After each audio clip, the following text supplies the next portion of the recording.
ہمارے ساتھ بہت سینئر جرنلسٹ راشد نقوی صاحب نے ہمیں پروگرام میں جوائن کیا ہے.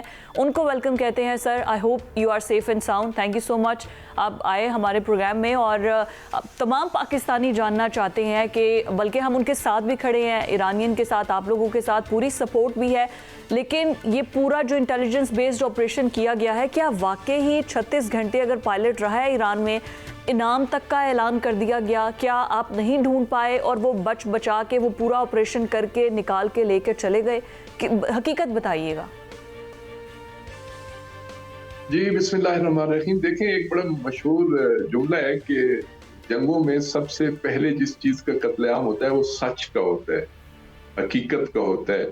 تو اس روشنی میں اگر دیکھا جائے اور پھر امریکی دعوے اور گزشتہ 33-34 دنوں میں جو ان کے دھمکیاں تھیں 48 گھنٹے کے اندر رجیم چینج اور ایران کے حصے بکھرے اور یہ اور وہ, جتنے منہ اتنی باتیں. تو اگر سابقہ دعووں کی روشنی میں دیکھا جائے تو یہ ایک نیا دعویٰ ہے اور یہ بڑا خوبصورت دعویٰ ہے کہ جناب ہم نے خود ہی 3 F-16 پہلے جو ہے وہ فرینڈلی فائرنگ میں کویت میں گرائے, پھر F-35 کو بھی ہم نے خود ہی کہا کہ ذرا تھوڑا سا اپنے آپ کو ڈیمیج کر کے تو یہاں سے غائب ہو جاؤ.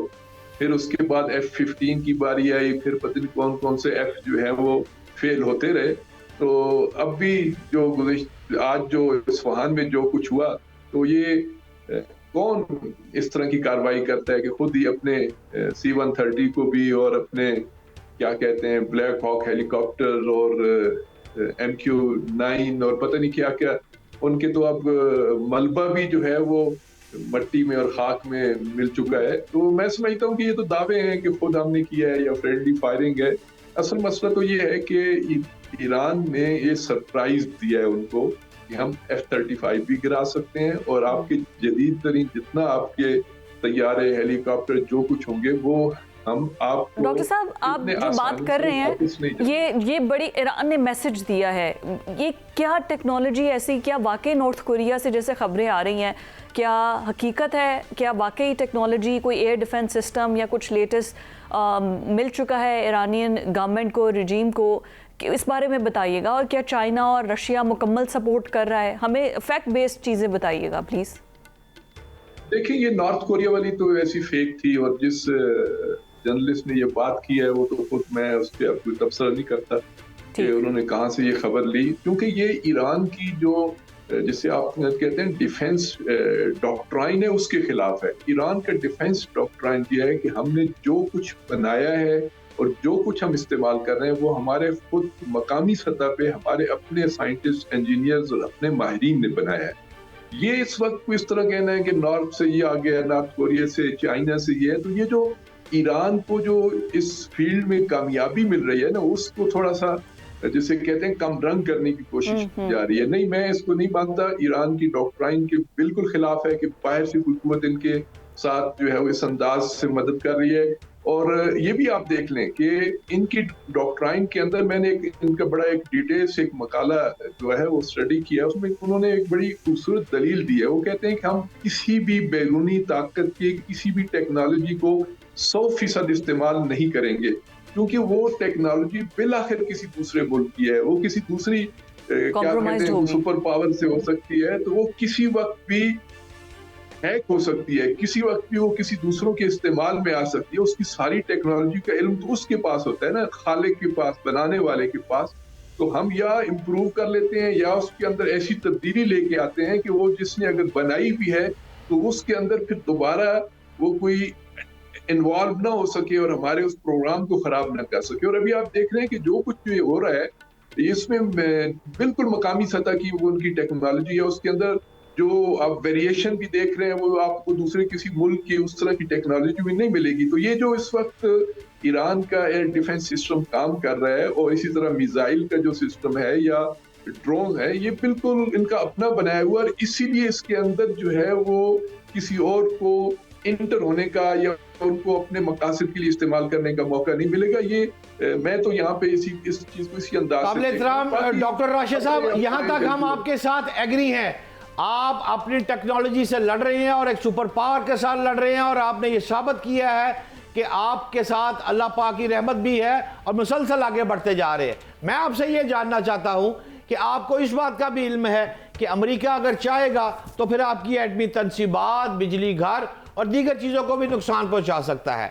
اس حوالے سے اب جنگ کا میں سمجھتا ہوں 1 ماہ سے زیادہ ہو گیا ہے, تو کچھ وائنڈ اپ ہونے جا رہا ہے. اب امریکہ نے اپنی عزت بچانے کے لیے کچھ نہ کچھ تو کرنا ہے نا.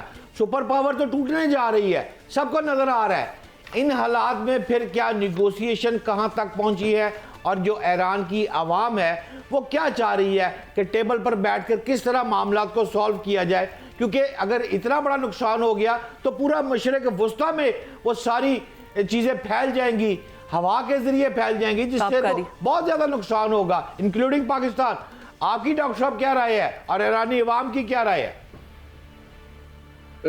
آپ نے 2-3 سوال ایک ہی سوال میں کیونکہ وہ کرتی ہیں, تو مجھے پھر تھوڑا سا ٹائم دیجیے گا کہ میں تینوں سوالوں کا جواب دے سکوں. ایک جو آپ نے بات کیا نا کہ کوئی ایٹمی ایڈونچر بھی ہو سکتا ہے, تو دیکھیں اس کے لیے بھی ایران 2-3 دفعہ اس کے لیے میسج دے چکا ہے. یہ جو ایران کے میزائل اسرائیلی ایٹمی پروگرام ڈیمونا کے ارد گرد جا کے گرے ہیں اور بڑے صحیح ٹارگٹ پہ لگے ہیں, تو وہ ایک میسج تھا کہ اگر اس طرح کی بات کی گئی, کوئی اس طرح کا ایٹامک اور یہ کوئی ایٹمی جنگ کرنے کی کوشش کی گئی, تو پھر ڈیمونا تو ان کے اپنے پورے اس میں ہے اور ڈیمونا کا پھر کچھ نہیں بچے گا. اور اس کے ساتھ ساتھ دیکھیں ان کی اسٹریٹجی میں یہ چیز شامل ہے کہ اگر انہوں نے اس طرح کا کوئی اقدام کیا تو اس کے لیے وہ ایک ایسا سرپرائز دیں گے کہ خود امریکہ پچھتائے گا کہ اس نے یہ کام کیوں کیا. یہ ایک اپنی جگہ پہ. میں اسی سے ایک چیز ریلیٹڈ کروں گا کہ اس وقت عالمی ادارے کہاں پہ کھڑے ہیں, جو IAEA کہاں پہ کھڑا ہے, وہ NPT پہ سائن کرنے والے ممالک کہاں پہ کھڑے ہیں کہ اگر کسی ملک کو کوئی ملک ایٹمی حملے کی دھمکی دیتا ہے یا اس کو وہ سٹون ایج میں پہنچانے کی بات کرتا ہے یا اس پہ قیامت ڈھانے کی اور ان کے انرجی سیکٹر کو اور ان کے جو مثلا پانی کے ذخائر, تیل کے ذخائر پہ اگر حملہ کرنے کی بات کرتا ہے, تو اس وقت عالمی سطح پہ اس کے خلاف آواز اٹھانی چاہیے. یہ تو جرم ہے کھلے عام. یہ پہ بھی ایک سوچنا چاہیے کہ اس طرح کی دھمکیوں اور اس طرح کے اعلانات یہ جنگی جرم ہے, ان پہ بھی بات اٹھانی چاہیے. دوسری جو آپ نے بات کی ہے کہ عوامی جو سینٹیمنٹس ہیں وہ ایسے ہیں کہ عوام نے 2 دفعہ دیکھا ہے کہ مذاکرات کے دوران ان کو حملے کا نشانہ بنایا گیا. اب وہ کہتے ہیں کہ اس برائی کو ختم کیا جائے کہ جو اس جارحیت کا باعث بنتی ہے. وہ جڑیں جو ہیں وہ کہاں پہ ہیں, ان کو جب تک آپ ختم نہیں کریں گے, نپ دی ایول ان دی بڈ والی بات نہیں کریں گے, تو یہ جنگیں بھی ہوتی رہیں گی, یہ جارحیت بھی ہوتی رہے گی اور مذاکرات کے نام پہ دھوکے بھی دیے جاتے رہیں گے. تو وہ کہتے ہیں کہ 2 بڑی وجوہات ہیں. ایک خطے میں موجود امریکہ کے ایئر بیسز اور دوسرا خود اسرائیل کا ایسا وجود کہ جس کی وجہ سے وہ کسی دوسرے ملک پہ حملہ آور ہو سکتا ہے. اگر یہ 2 چیزیں ختم ہو جائیں, ایئر بیسز یہاں سے چلی جائیں, ختم ہو جائے, اس کا بوریا بستر لپیٹ دیا جائے اور اسرائیل کو اس پوزیشن میں لایا جائے کہ وہ دوبارہ حملہ آور نہ ہو سکے, تو پھر تو ٹیبل پہ بیٹھ کے بات ہو سکتی ہے. لیکن اگر یہ دونوں چیزیں, یہ دونوں برائی کی جڑیں بدستور رہیں, تو پھر آپ کیسے صلح کی بات کر سکتے ہیں, کیسے امن کی بات کر سکتے ہیں, کیسے مذاکرات کی کامیابی کی بات کر سکتے ہیں. ایران کا تو ایک بڑا ایک طویل ماضی ہے, انہوں نے مذاکرات کر کے پہلے جو ہے وہ ایٹمی عالمی معاہدے پہ کئی سال مذاکرات کیے, ابھی پھر موجودہ صورتحال میں جنیوا میں بیٹھے, عمان میں بیٹھے, انڈائریکٹ فلاں ہر طرح کے سب کچھ کرنے کے باوجود بھی نتیجہ آپ کے سامنے. کل لاسٹ منٹ چل رہا ہے, میں آپ سے اسٹریٹ آف ہرموز پہ ایک بات پوچھنا چاہوں گی کہ جس کو مذاق میں Donald Trump street of Trump بھی کہہ رہا ہے. کیا ابھی تک وہ فل اینڈ فائنل آپ کے کنٹرول میں ہے؟ ٹرمپ کہہ رہا ہے کہ ہم کچھ ہی گھنٹوں کے اندر یا ہفتوں کی وارننگ بھی دے رہا ہے کہ ہم اس پر کنٹرول کر لیں گے. کیا یہ پاسبلٹی ہے؟ ٹرمپ کسی بیس پر تو یہ دعویٰ کر رہا ہوگا. وہ یہاں کی عوام تو یہ کہہ رہی ہیں یہ اسٹریٹ آف ٹرمپ نہیں بنے گا, یہ ٹرمپ کے مقبرہ اور دفن کرنے کی جگہ بنے گی. لہٰذا اس کا تو انہوں نے یہاں پہ یہ جواب دے دیا ہے. اور باقی اگر ان میں ہمت اور جرت ہوتی تو ابھی تک کر چکے ہوتے. میں سمجھتا ہوں کہ ان کے 3-4 تو امریکی بیڑے پھر رہے ہیں اور ان کے بڑے بڑے دعوے بھی ہیں کہ ہم یہ کر دیں گے, وہ کر دیں گے. اس وقت تو ایران کا پورا کنٹرول ہے اور ایران اپنی پوری قوت کے ساتھ اپنے اس کو آئندہ کے لیے بھی, وہ عمان کے ساتھ مل کے لیے اس کے لیے باقاعدہ ایک فریم ورک بنایا جا رہا ہے کہ آئندہ ہم نے اس کو کیسے کرنا ہے.